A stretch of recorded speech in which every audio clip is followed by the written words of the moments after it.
Assalamualaikum warahmatullahi wabarakatuh. Perkenalkan, nama saya Salma Ulfa Alasna, NIM 2202011116 dari Prodi Sistem Informasi kelas A. Pada kesempatan kali ini, saya akan menjelaskan tentang tes klasifikasi dasar dalam Natural Language Processing serta memberikan contoh implementasi modelnya menggunakan Python. Text classification merupakan salah satu kemampuan penting dalam NLP, karena teknik ini membantu komputer memahami pesan atau teks dan menempatkannya ke dalam kategori yang tepat.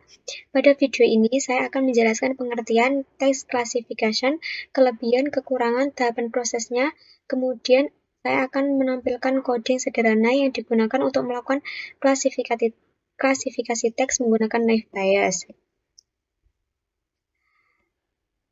Sebelumnya, saya akan menjelaskan pengertian dari text classification itu sendiri. Text classification adalah proses mengelompokkan sebuah teks ke dalam kategori tertentu secara otomatis menggunakan algoritma machine learning. Model membaca pola kata dalam teks lalu menentukan apakah kalimat tersebut termasuk kategori positif, negatif, netral, atau kategori lainnya sesuai kebutuhan. Untuk contoh penggunaannya di dunia nyata, yang pertama adalah mengidentifikasi komentar positif atau negatif di media sosial, yang kedua deteksi email spam, yang ketiga analisis ulasan pelanggan atau review produk, yang keempat chatbot untuk memahami jenis pertanyaan pengguna, yang kelima mengelompokkan berita berdasarkan topik, yang keenam sistem rekomendasi dan customer support. Untuk kelebihannya sendiri yaitu cepat dan efisien, yang mana dapat memproses teks dalam jumlah besar dengan cepat. Yang kedua, konsisten. Yang ketiga, mengotomasi pekerjaan untuk industri customer service dan analisis data. Yang keempat, mudah diimplementasikan, yaitu dengan algoritma yang sederhana seperti naive Bayes, juga sudah bisa melakukan klasifikasi dasar dengan cukup baik. Untuk kekurangannya, yang pertama adalah membutuhkan data latih atau tanpa contoh data model tidak dapat belajar pola. Yang kedua, tidak memahami konteks mendalam. Yang ketiga, bergantung pada kualitas data. Jika dataset tidak seimbang, model akan condong ke salah satu kelas. Yang keempat, harus ada preprocessing, yaitu teks harus diubah menjadi bentuk angka agar model bisa membacanya. Untuk tahapannya sendiri, yang pertama kita harus menyiapkan dataset, yang mana nanti data tersebut akan kita beri label seperti positif, negatif, atau netral. Yang kedua adalah preprocessing, menghapus simbol, huruf besar atau kata yang tidak relevan. Yang ketiga, representasi teks. Teks harus diubah menjadi angka menggunakan TF-IDF. Yang keempat, pelatihan model, yaitu model belajar hubungan kata dengan label kategori. Yang kelima, prediksi, mengelompokkan teks baru ke dalam kategori yang sesuai. Yang keenam, evaluasi, yaitu menilai apakah model sudah bekerja dengan baik. Untuk contoh codingan teksnya, saya menggunakan kombinasi TF-IDF, vectorizer, dan naive Bayes yang menghasilkan prediksi yang jauh lebih akurat.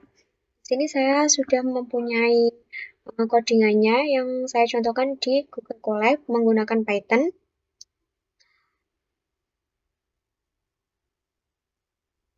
Yang pertama adalah kita mengimport library terlebih dahulu.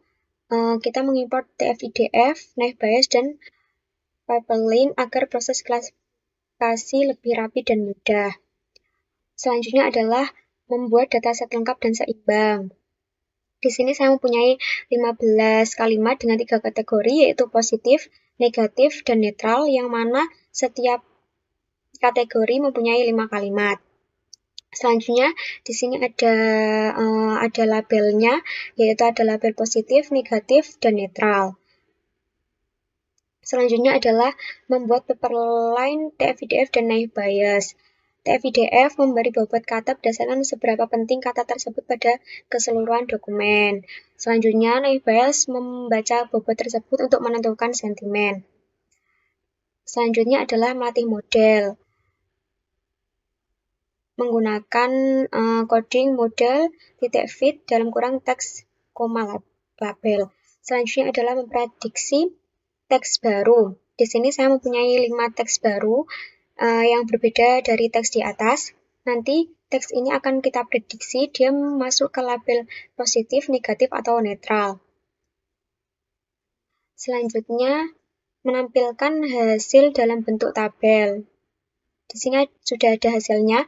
Untuk kalimat tadi ada 5. Yang pertama, pelayanan lambat dan sangat mengecewakan masuk ke label negatif.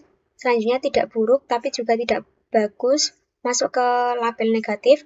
Selanjutnya ada kalimat saya senang dengan pelayanan yang cepat masuk ke label positif. Yang keempat, produknya sesuai harga dan cukup memuaskan, masuk ke label positif. Yang kelima, saya kecewa karena kualitasnya tidak bagus, itu masuk ke label negatif.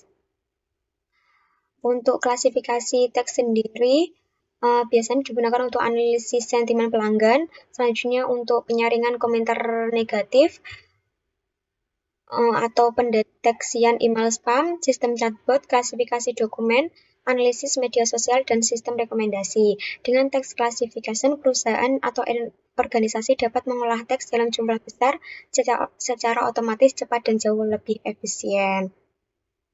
Demikian video tutorial mengenai teks classification dasar menggunakan model TF-PDF dan naive Bayes. Semoga penjelasannya bermanfaat.